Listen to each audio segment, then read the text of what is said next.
Hi మామ, సూర్య గారు నటించిన latest movie Vishwanath and sons movie నుంచి అయితే చిన్న టీజర్ అయితే రిలీజ్ అయింది. ఈ టీజర్ స్టార్టింగ్లో అయితే హీరో సూర్య గారు ఒక స్పోర్ట్స్ పర్సన్ అని క్లియర్గా చూపించారు.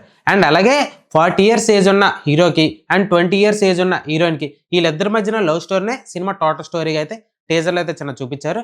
అండ్ అలాగే ఈ టీజర్ మొత్తం చూస్తుంటే బ్యాక్గ్రౌండ్ మ్యూజిక్ మాత్రం చాలా అంటే చాలా బాగుంది. అండ్ స్టోరీ ఎక్కడ కొత్తగా అనిపించకపోయినా పర్లేదు, మన వెంకీ అట్లూరి గారి టేకింగ్ తోటే సినిమాని కొత్తగా చూపించే విధానం అయితే చేశారు. వెంకీ అట్లూరి గారు ఇంతకుముందు సార్, లక్కీ భాస్కర్ అంటే 2 సినిమాలతో బ్లాక్ బస్టర్ హిట్ కొట్టిన విషయం మనందరికీ తెలిసిందే. ఇప్పుడు దాని తర్వాత సూర్య గారితో సినిమా చేస్తున్న వల్ల సినిమా అయితే మంచి ఎక్స్పెక్టేషన్ అయితే ఉంది. సూర్య గారు రీసెంట్గా నటించిన సినిమాలన్నీ కూడా థియేటర్కల్గా అంత బ్లాక్ బస్టర్ హిట్ అయితే అవ్వట్లేదు. సో ఈ సినిమాతోనే ఆయన హిట్ స్ట్రీక్ వస్తారో లేదో తెలియాలంటే సినిమా రిలీజ్ వరకు వెయిట్ చేయాల్సింది. ఈ సినిమా అయితే జూలైలో రిలీజ్ అవబోతుందంటే క్లియర్గా చెప్పారు. అసలు ఈ టీజర్ నాకైతే బాగానే అనిపించింది. మీకు ఎలా కనిపించిందో కింద కామెంట్ సెక్షన్లో తెలియజేయండి. మరిన్ని మోర్ ఫిల్మీ అప్డేట్స్ కోసం సబ్స్క్రైబ్ టు షుగర్ ఛానల్ మామ.